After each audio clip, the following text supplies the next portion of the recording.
Hi, and welcome to the Shoot From The Heart podcast with me, Diane Bell. If you want to write a script, make a movie, or quite simply live an abundant and creatively fulfilled life, you are in the right place. Each week I'll share with you tips, techniques, and real-world information that will inspire and empower you on your path. Thank you so much for joining me. I am rooting for you all the way. Let's do this.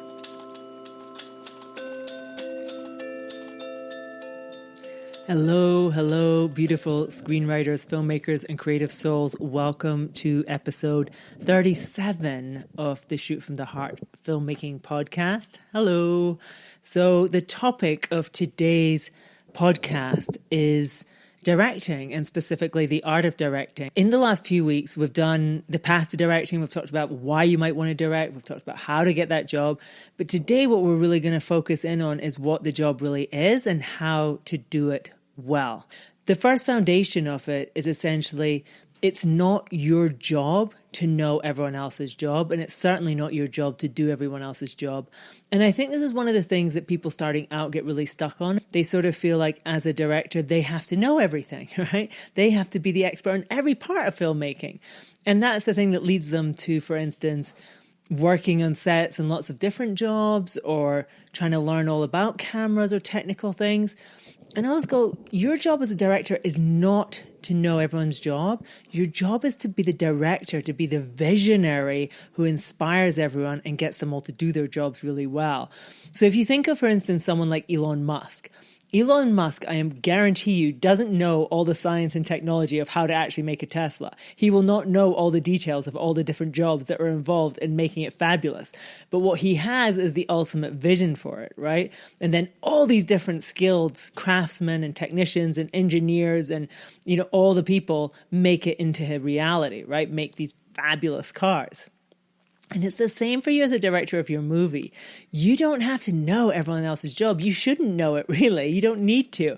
And I think if you do, sometimes you might end up trying to do their job for them, which is really bad leadership. What you want to do is have the vision, okay? And when you have that, that's your job. And then you can inspire people and direct them, get them to actually bring it into life. So point number 2 is a foundation for good directing. Is basically, it's your job to have the creative vision for the movie. And your film ultimately will be as good or as strong as the vision that you have for it. Okay? If you don't have a very strong vision for it, it probably won't turn out that well. So what do I mean by vision? And these are the things that you really need to be thinking about when you're planning your movie. You need to be thinking about the look of it, obviously. Cinema is first and foremost a visual art. Everyone will tell you that, right? It's visual. So what do we mean by visual? First of all, there's frame by frame. If you pause a movie like The Godfather, or you pause a movie like Blue Velvet, any frame in that movie, you'll just be like, wow, it's like a piece of art in itself. It's like a photograph. And so when you think about your movie in this way, think about, what is the look of my film? Well, first of all, you have the frame by frame approach, right? So what does each frame look like? What are the colors in that frame? What are the tones in that frame? Is it very dark and shadowy, or is it very bright? Are you using primary colors, or are you using a very muted palette? All these things will create distinctive feelings in the audience, and none of it should be to chance. So your job as the creative visionary of the movie is to, decide what that palette is, right? And it's really determined by what you think the story is. It all starts with the story. So when you have a film that you want to make, I always think the first question really is, do you want it to be naturalistic, or do you want it to be stylized? That's sort of like the jumping off point of everything to me when you're directing a movie. If it's naturalistic, and we think of movies like by the Dardenne brothers, for instance, the Belgian brothers who've made some amazing films. Other naturalistic movies, a lot of the mumblecore movies, naturalistic, right? And naturalistic movies, like, they have the feeling that you're watching almost a documentary. It's just like, it's not stylized at all. It just feels like real life. So if you decide you want your movie to be like that, that will determine one path. And if you decide, on the other hand, it's stylized, that will take you down another path. So really, that's like, to me, the first decision in your planning is it a stylized film, or is it naturalistic? If it's naturalistic, then you won't want to be overly obsessed with controlling color in it, for instance, right? Because you'll want it to be naturalistic. Like if you look at me right now, I'm wearing a blue check shirt. Behind me is this red bookcase, like one shelf with red and one shelf with white. Now, if you were shooting something that's naturalistic, you'd be happy with that. If you wanted something stylized, you might be like, let's lose all the red books because I don't want any red in this movie. The check shirt's a freaking disaster. Let's get on, a pale blue, right? You're going to control everything and get very specific about everything. So once you've decided that, if you're going down a slightly more stylized, it's like, what do you want it to be like? And to what extent? And what do you want to control? As I said before, like a movie like The Godfather, when you think about the tones, there's none of that pop color, right? If you think about movies of Godard, though, you'd find almost the opposite, right? The color ones, like Pierrot Le Fou, just mad poppy colors everywhere. So that's just like one thing to think about. Like, if you're going down a stylized route, what kind of colors are you going for? Now, when we think about these frames, it's not just colors, right? There's also the composition, the kind of composition that you're having in your movie. Are you going to be generally close to your characters? Or are you going to be far away, right? And what would each of these mean for your story and how you're telling it, right? So it's really like breaking these things down as you're creating your vision for it. Now, you might be guided with certain principles, and I think it's really good to do that, to decide overall sort of what the feeling is for this film, right, that you're trying to make. And it's like, what is the mood of it? What's the tone of it? What's the overriding feeling that you want the audience to have from watching your movie? And for instance, in my first film, Obsoletia, I wanted it to feel like an old movie. I wanted it to feel like something from another time. I didn't want it to feel contemporary. So once you make a decision like that, it's going to guide everything. Because the minute I decided that, and it's like, well, I wanted it to feel like the main character is somebody, I felt he was in a world that was like pre-digital. I felt like he was in a world that was even pre-pop, right? So I didn't want there to be sort of like even 60s. I wanted him to be in something that was like from the 40s, right? I wanted his world to be like that. Now, once you know that, that's really going to guide you because you know the kinds of colors, the kinds of tones, the kinds of feelings of everything, right? And so I really, really like just go like, this is what I mean by creative vision. It's not enough to me to just say, oh, my creative vision, wow, we're making this movie. It's like, what is the world that you're creating and why? Why? Why that and not something else? And it is really important to know the why. And the why is always connected to your story. As I said, like with Obsoletia, it's like absolutely the why is because, this character, this is his world and I want it to be in his world. In my second film, Bleeding Heart, it was very clear to me that it was like a LA noir. That I wanted to create the feeling of, and it was like it traverses a couple of different worlds. There's the world of a yoga teacher, which is very sort of like, bright and harmonious. And then there's the world of the night, and the world of this sort of other world, right?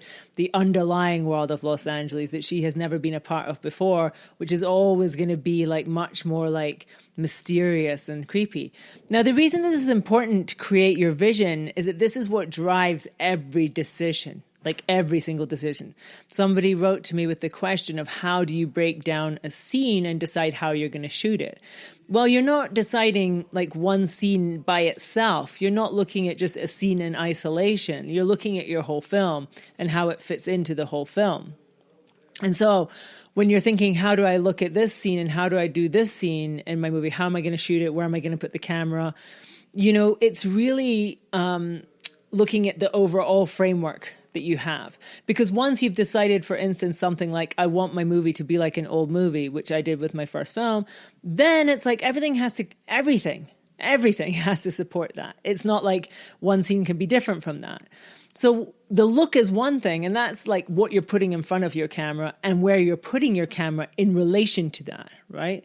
So what you're putting in front of your camera is your costume design, is your props, is your production design, is your actors, right? Is your choice of locations, right? So all those things are going to be part of that.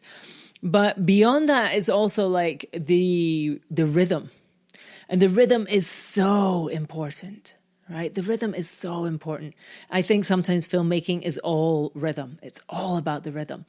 And it's like, is your film going to be fast and like the audience are never going to have a moment to breathe?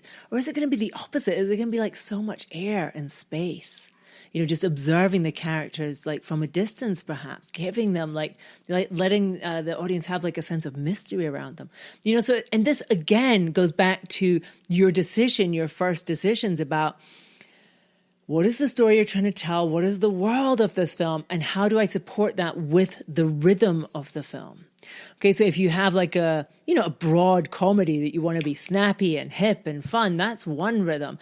Or you have an action movie where you really want to be like relentless with the buildup of tension, that's one rhythm.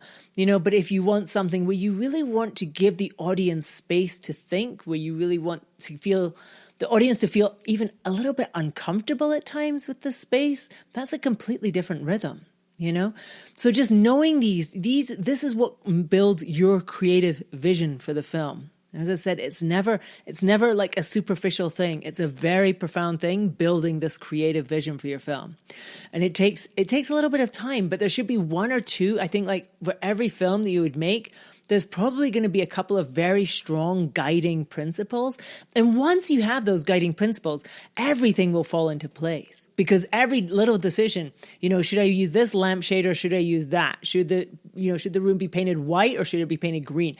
Everything will make sense once you have those one or two guiding principles to your creative vision for the movie. Now, we've talked about sort of like the look, the rhythm. Another thing to think about, of course, is the sound. And I don't think you can underestimate, there are a few filmmakers who use sound in a masterful way, right? Absolutely masterful. I'm thinking immediately of David Lynch. I'm also thinking about Lynn Ramsey. Those are two people that I think are like consummate filmmakers, whether you actually like their films on one hand or not. They are people who are using the language of cinema at like the highest level to me, because it's not just talking pictures. It's not just people like and them talking heads. They're using the sounds and the images to really create certain emotions and feelings in the viewer. And if you think about the sounds of their movies, right? Like David Lynch, for instance, you will have a shot that's really banal. If you turn off the sound, actually, you'll be probably quite bored, right? I would urge you to do that with a David Lynch movie. Take something like Lost Highway and just watch a bit of it with no sound at all. And you'll probably be kind of bored. You won't even be that interested. Watch it with the sound and you will feel a deep level of existential dread. You just feel like, oh my gosh. And it's all because of the sound work that he is doing in the movie. And by sound, I don't just mean the sound, the dialogue and the music. That's kind of like the rudimentary or the most basic elements of it. Like what's the music and what's the, how are people talking and what's the level of that speech and are they talking fast or slow and what are they saying? That's it, but it's also actually the soundscapes. Another brilliant movie actually for if you just want to think about sound and how it plays in films is the film The Son of Saul. Son of Saul. Did you guys see that movie? It was a Hungarian movie that was set in Auschwitz. And to be honest, I was sort of, when it came out, I thought, I can't watch another film about the Holocaust. I find them just so disturbing and upsetting. I thought, I just can't go there again. And then I read more about the movie and I said, okay, I'm going to watch this movie. And I would urge anyone who is serious about filmmaking and cinema to watch that movie. It's just a stunning piece of work. And the sound in that movie is such a big part of it, because actually the whole movie, it's about a man who is in Auschwitz. And his job is he's a prisoner there, but his job is like clearing out the bodies after the gas has been on in the gas chamber. And the film, and so it's like, and it's set during sort of like the last days of Auschwitz. It's just intense. But the choices, and I was just like, this is the thing, right? It's talking about creative vision, right? The choices that this filmmaker makes, you're on the main character, like so close to him most of the time, like on his face and around him. And you really can't see the sets. Like we're not getting like the typical directing thing is like, master shot, then wide shot of that person, close up, right? That's the sort of standard master, so we can see where they are and how it's like where everyone's situated. And then, the closer, and then we get closer and closer. But what he does is like, there's no master shot. So you're always just really close to this character. And because of that, you're just experiencing his experience of it. And you don't really see the horror of Auschwitz. You see how he reacts to the horror of Auschwitz constantly. And the way that the scenes are made is really through the sound. It's just an extraordinary experience cinematically. And it's one of those things that just teaches us so much about what we can do with sound. You know, how you don't have to see something on the screen. It can be happening off screen. And if we hear it and we see someone reacting to it, it's the same as us experiencing it ourselves. So I would really check that out. And just think about those three things. I mean, those are three things I'm thinking: the creative vision for your film. It starts with the mood and the tone and the feeling that you want to create for your audience, right? And then it's like, what kind of film is this? And then when you start to break that down, it's like, how do I do that through the look of it, through the rhythm of it, and through the sound of it? And those are the three main things that, to me, are sort of thinking about in this phase. Going on from this, once you have built your creative vision for your movie, right? And that's the first job that you need to do before you talk to anybody, in a sense. You have the script and you just like go over it again and again and again, and you build your own private creative vision for it. Like, you get the idea of what that film is, and you start to get a really strong sense of how you would use the different tools that you have at your disposal to create that film. Then the next thing is really just your job is to create a communication, to communicate that vision to your cast and to your crew. First of all, your crew, you'll be working with all different members. And at first, you'll probably be hiring them as well. So it's like communicating the vision to people to see if they really get it, to see if they resonate with it, and then to see what they can do with it. And my thing always, actually, when I am hiring crew, when I'm in that process of choosing the people that I'm going to work with who are going to bring it to life, when we're talking about the director of photography, the production designer, the costume designer, makeup designer, etc., what I like to do is like sort of, when I'm interviewing them, when I'm meeting with them, is give them like a little bit about it. Also the sound technician, the sound guy who's going to record the sound live on set, talk to them about it and what my vision is, and then see if they can raise the stakes a little bit to me. I always want people that are not just going to execute my vision, but who are going to bring ideas to me as well, who are going to feed off my vision and then like bring something else to the feast, right? Who are going to go, wow, I love this. I get this. I know this. How about this, right? Wouldn't it be cool if this? And that's what I'm always looking for in my collaborators. I don't just want people who are like, yes, yes, yes, I can do this. I always want people who are going to be like, yes, yes, yes, I love this. And what if we did this? So we're going to bring extra, because that's how you make a great movie, right? That it's not just you bringing the great ideas, but that you surround yourself with all these other extraordinarily creative and talented individuals who totally get your vision and who start bringing their imagination and their brilliant ideas to it. And they will always have ideas in their area that will just like lift it up. Things that you would never have thought of yourself, that you're just like, because you have your set of skills, you have your set of references and your set of knowledge, but suddenly they will take it to the next level. They'll be like, well, what if we did this? And you're like, wow, that's amazing. And I'm telling you, that's how you will create a great film. So communicating your vision to your crew and cast, choosing crew and cast who understand your vision first and foremost is so important. And once you've chosen them, and once you get into the area of actually working with them, first of all, what I always do in order to communicate the vision is, during the process of creating the creative vision myself, I build up a whole dossier of references, right? I collect them on my laptop. I'll be cutting things out. You could do a Pinterest board. I mean, whatever it is, for me, it's just like Dropbox. And I will create a Dropbox for each and every key collaborator that I'll have on the movie. And when they sign up, when they join me, I give them that Dropbox. I give them access to it. I create one for each of the main characters in the movie. I create one for the DP, I create one for the production designer, I create one for the costume designer. And in those Dropboxes, what I will have is tons of visual references. And they could be anything. I mean, Some of them are like things for movies. They might be stills for movies. With the DP, I'll actually watch movies together or clips from movies as well and say, hey, I just love the way this looks and here's why. They will also be perhaps like things that are not even from movies, right? Like photographs, bits of art, anything that I find along the path that inspires me and that I just go, oh, this is it. For my last film, for example, the Dropbox contained a lot of pictures from I was about to say Renoir, and it's not Renoir. Why am I just having a blank on the name? That's like such a typical, I've just had a total blank on the name of the painter that I'm thinking of. It will come to me. It will come to me.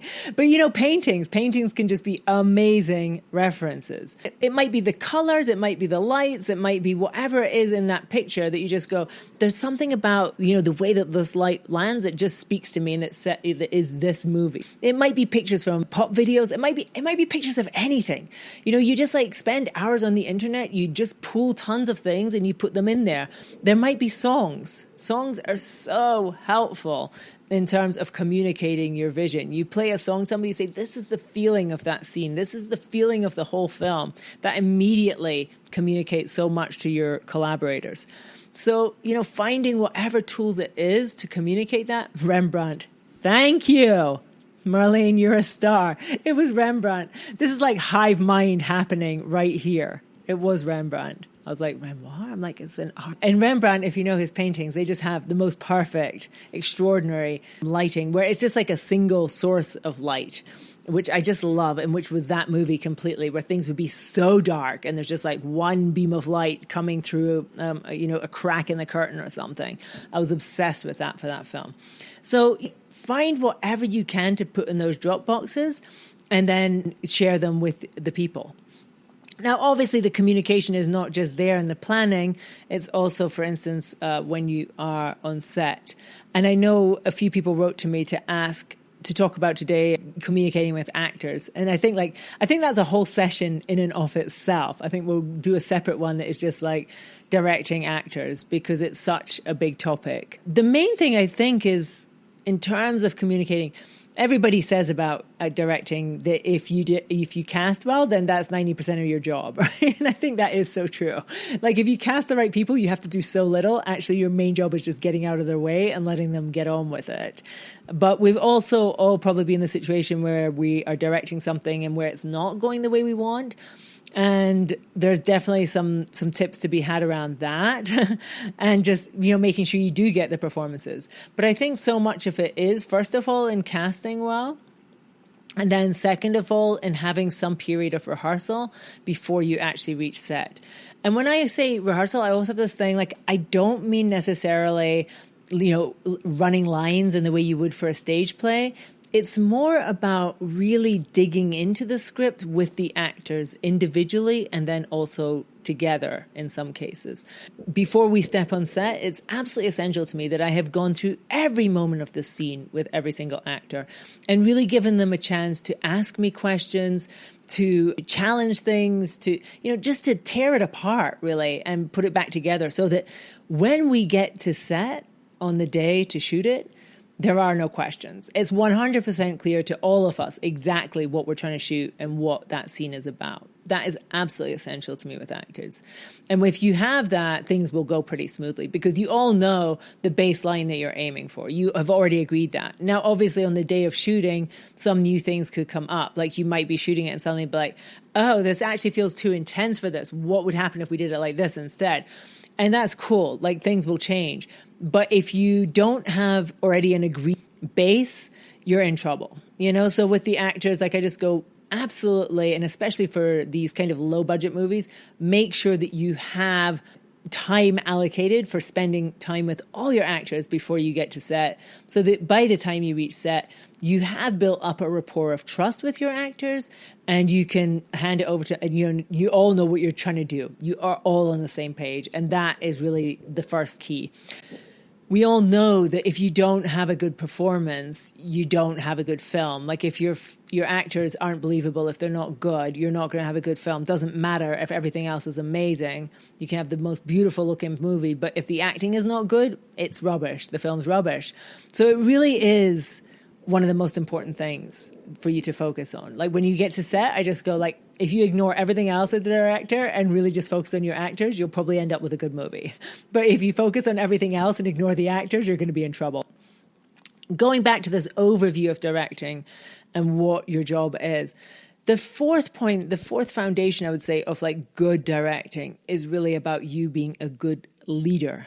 When you're on set, and right from day one, everybody's looking to the director, right, for guidance. You're like the dad, the mother, the parent of the whole thing, right? And everybody, and they're all the kids, and they're all looking to you to please you, right? That's true of the actors. It's true of all the crew, though.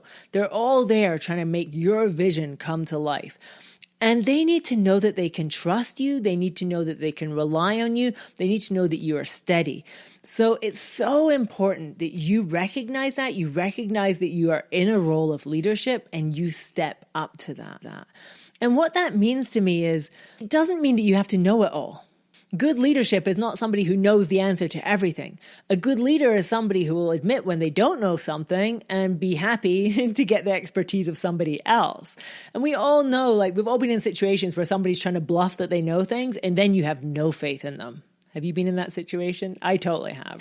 Where you realize that that person doesn't have all the answers and they're pretending they do, you just lose all respect for them or you don't trust them anymore.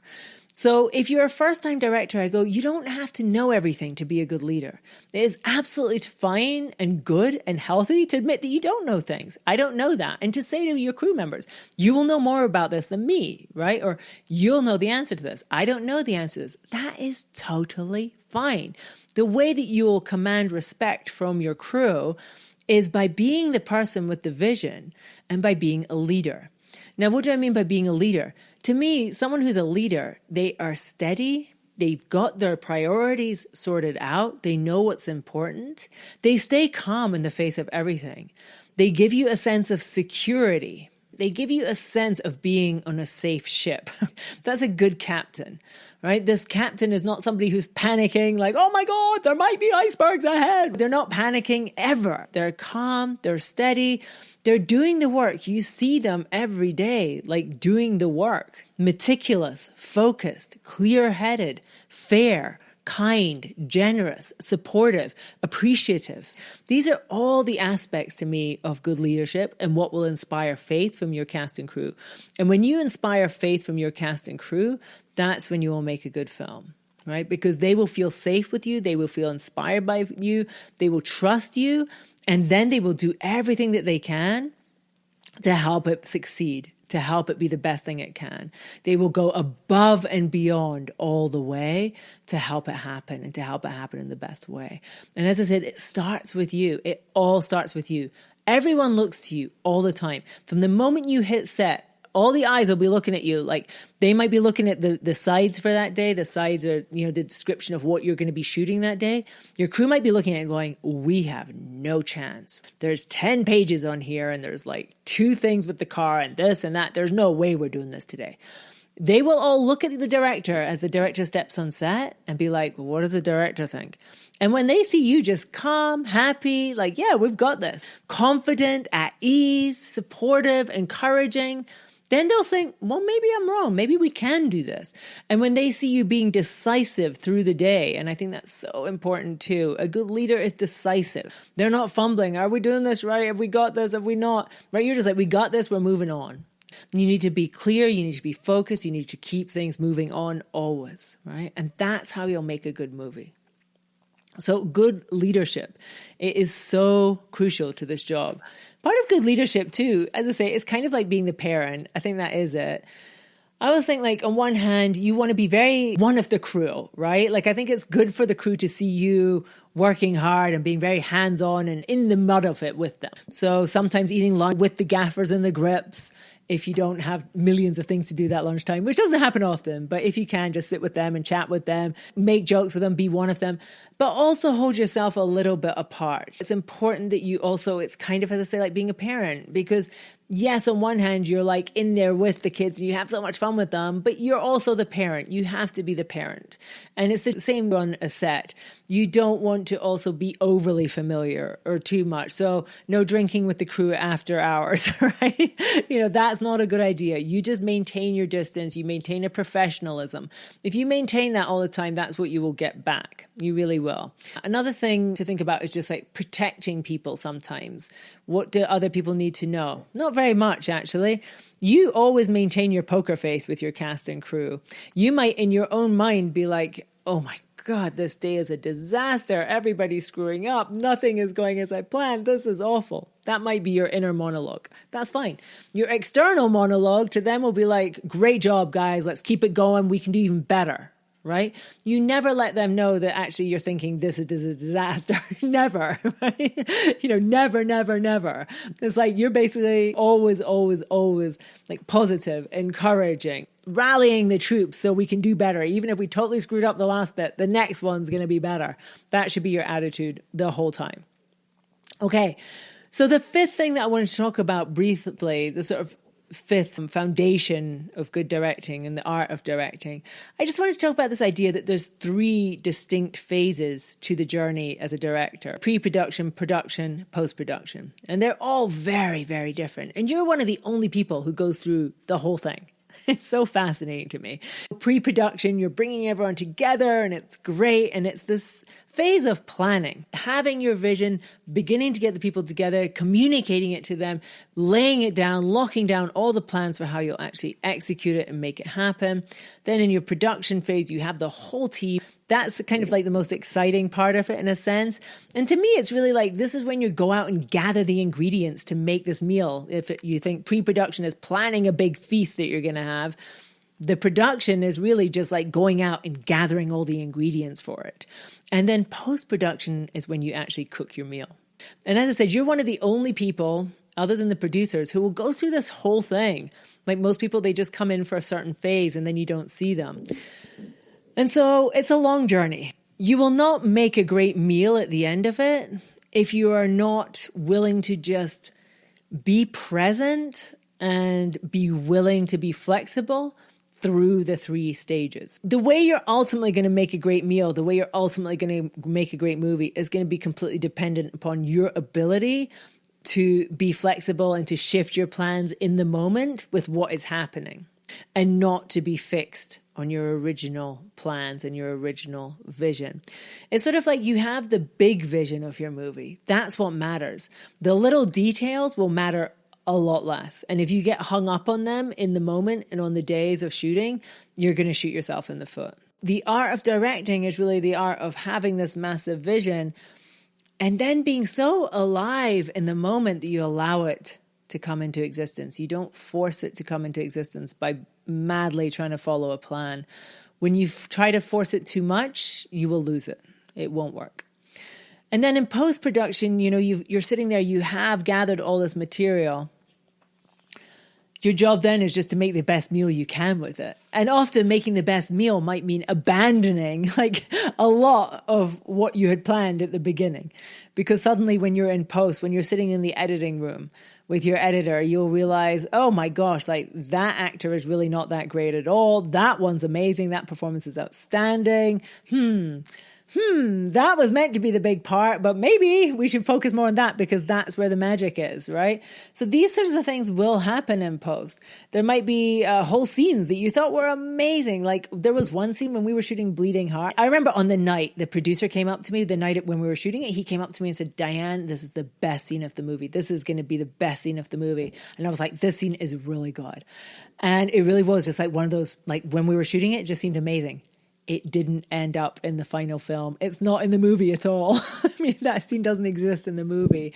And it doesn't exist in the movie because when we were in post, when we were editing, it just wasn't necessary. It was like a distraction. The scene was a great scene in and of itself, great performances, all the things, but it just distracted you from the core story. And we had it in the first cut, and we had it in the second cut, and we had it in the third cut. And then we were just like, this scene is just not good. It's just slowing down the movie. It's not interesting. It's a great scene in itself, but it wasn't serving the story. And in editing, I mean, this is where, as a director, again, the art of directing, I think, is the art of letting go. It's having the mad vision, having the great vision, doing everything you can to bring it to life, and then having the wisdom to let go and to accept the film as it is, in a certain sense. That's some thoughts. We've been here for a while. Some thoughts on the art of directing. There's so much to say about this. I actually recorded a 3-part video series about directing that goes much, much deeper than this. The first part is all about pre-production. The second part is entirely about production. And the third part is about post-production. So it's 3 hours. Each hour, just digs in completely about what to do, what to be thinking about, how to handle it, etc. That is right now, it's part of the Shoot from the Heart Filmmaking Academy. I recorded it for them earlier this year, and it is available in there as a bonus. The Shoot from the Heart Filmmaking Academy registration will open very soon. Actually, this time next week. I'm thinking, can that be true? It is. This time next week. It's only the second time this year that it has opened. So if you're interested in this and you plan to direct a film and want to make a film, stay tuned, because you will love the Academy, and that is opening next week. And as I say, there is a 3-part series that's just about directing. There are 8 modules. There's 25 lessons about all aspects of filmmaking that guide you through the process, including raising money, making your movie happen. But there is a focus on directing as well if you plan to direct yourself. All right, you guys, that's what I've got for you this week. I hope, as always, it has been helpful, that it will help you be a better director and give you some ideas on your path to directing movies. If you have loved this episode, as always, I would so appreciate if you would write a review. You can do that on Apple or many of the platforms that you listen to.